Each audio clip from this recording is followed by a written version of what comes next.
एक समय की बात है, गौतम बुद्ध के पास हजारों शिष्य ज्ञान प्राप्त करने आया करते थे। गौतम बुद्ध से जब भी किसी को ज्ञान प्राप्त हो जाता था, तब वो उन्हें किसी न किसी दिशा में लोगों को जागरूक करने के लिए भेज दिया करते थे। बुद्ध का एक शिष्य बुद्ध के आश्रम में लगभग 6 साल से था। वह शिष्य महात्मा बुद्ध के पास गया और पूछा, मुझे आए लगभग 6 साल हो गए हैं, मेरे बाद यहाँ कितने शिष्य आए? उनमें से सभी शिष्यों को आपने किसी न किसी दिशा में ज्ञान देने के लिए भेज दिया है, लेकिन मुझे अभी तक नहीं भेजा। आखिर ऐसा क्यों? क्या मुझे ज्ञान प्राप्त नहीं हुआ? बुद्ध मुस्कुराए और बोले, ये तो तुम्हें खुद समझना पड़ेगा कि तुम्हें मेरा दिया हुआ ज्ञान प्राप्त हुआ या नहीं। शिष्य बोला, हे बुद्ध, आपने मुझे इन 6 सालों में जो भी उपदेश दिया है मुझे सब याद है, चाहे तो आप मुझसे पूछ लें। आप मुझे एक मौका दें ताकि मैं किसी दिशा में जाकर लोगों को अपना ज्ञान के बारे में बता सकूं। इस बात पर बुद्ध ने बोला कि ज्ञान की बात को याद रखने से कोई फायदा नहीं। जब तक तुम उस आदत को खुद नहीं अपनाओगे, तब तक उस चीज का कोई मतलब नहीं है। शिष्य ने कहा, जो भी हो, आप कृपा करके मुझे एक मौका दें, मुझ पे भरोसा रखें। बुद्ध ने कहा, ठीक है, तुम पूर्व दिशा में चले जाओ, वहाँ एक गांव मिलेगा, वहाँ से भिक्षा मांग कर लाना और अपने ज्ञान से लोगों को मदद करना। कल सुबह तुम वहाँ अकेले जाना और शाम को आकर मुझे बताना कि तुमने लोगों की सहायता कैसे की। शिष्य ये बात सुनकर बहुत खुश हुआ और आशीर्वाद लेकर चला गया। वो रात भर ज्ञान समेटता रहा और मन ही मन सोचता रहा कि वो वहाँ जाकर अपनी ऐसी छाप छोड़े, वहाँ के लोगों के साथ साथ बुद्ध भी उनसे प्रभावित हो जाएंगे। सुबह उठकर महात्मा बुद्ध को प्रणाम करके वह उस पूर्व दिशा की ओर चला गया। शाम को जब वह वापस आया तो बुद्ध ने देखा कि शिष्य के माथे पर चोट लगी है और खून बह रहा है। बुद्ध ने उसकी पट्टी की और पूछा, तुम्हें चोट कैसे लगी? शिष्य ने कहा, वहाँ के लोग बेहद ही दुष्ट हैं, उन्हें जरा भी बुद्धि नहीं है। मैं उस गांव में भिक्षा लेने गया पर किसी ने मुझे भिक्षा तक नहीं दी, सब मुझे गालियां दे रहे थे।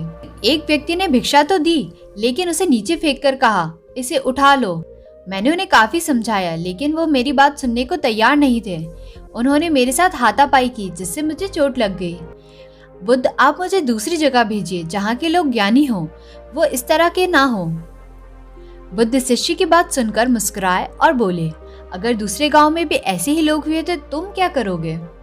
शिष्य ने कहा, हे बुद्ध, मैं ऐसे लोगों को ज्ञान नहीं दे सकता, वो लोग अज्ञानी हैं, उन्हें कौन समझाएगा? बुद्ध ने कहा, वह लोग अज्ञानी नहीं बल्कि ज्ञानी हैं, उनके पास बहुत ज्ञान है, परंतु उनके पास खुद का ज्ञान है। अब तुम किसी और के ज्ञान को चोट पहुंचाओगे तो वो कुछ तो कहेंगे ही। तुम्हें ऐसे लोग हर जगह मिलेंगे, तब तुम अपना ज्ञान कैसे दोगे? बुद्ध ने कहा, आज तुम आराम करो, कल शाम को मेरे पास आना। शिष्य बुद्ध को प्रणाम करके चला गया। अगली शाम जब वो बुद्ध के पास वापस आया, तब वहाँ एक और शिष्य मौजूद थे। उनके हाथ में भी चोट लगी हुई। बुद्ध ने शिष्य के हाथ पर चोट देख उससे पट्टी की और उससे पूछा, तुम्हें चोट कैसे लगी? शिष्य ने कहा, आपने पूर्व की ओर एक गांव में मुझे जाने के लिए कहा था, तो वहाँ मुझे चोट लगी।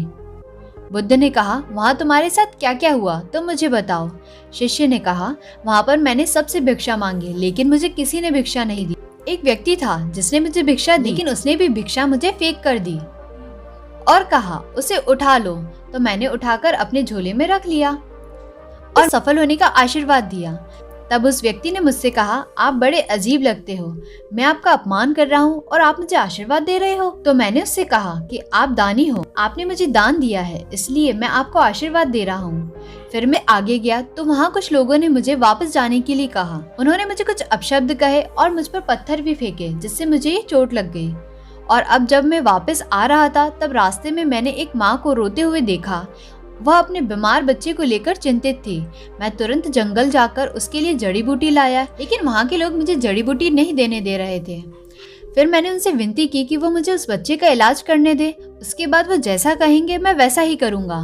फिर जिस व्यक्ति ने मुझे भिक्षा दी थी, उसने गाँव वालों को समझाया, तब उन्होंने मुझे उस बच्चे को जड़ी बूटी लगाने दी और उसके बाद वो बच्चा ठीक हो गया। गांव के जिन लोगों ने मुझसे अभद्र व्यवहार किया था, उन्होंने मुझसे माफी मांगी और धन्यवाद कहा। फिर मैं वहां से वापस आ गया। हे बुद्ध, मेरी आपसे एक विनती है, उस गांव के लोग बहुत भोले हैं, क्या मैं रोज उसी गांव में जाकर भिक्षा मांग सकता हूँ? यह सभी बातें पहला शिष्य खड़े होकर बड़े ध्यान से सुन रहा था।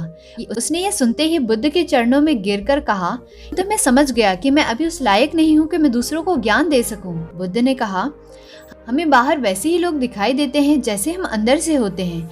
जब तक स्वयं को नहीं बदल सकते तब तक किसी और को नहीं बदल सकते। खुद में बदलाव लाना ही जरूरी है। अपने आप में बदलाव लाकर हम इस दुनिया को जीत सकते हैं।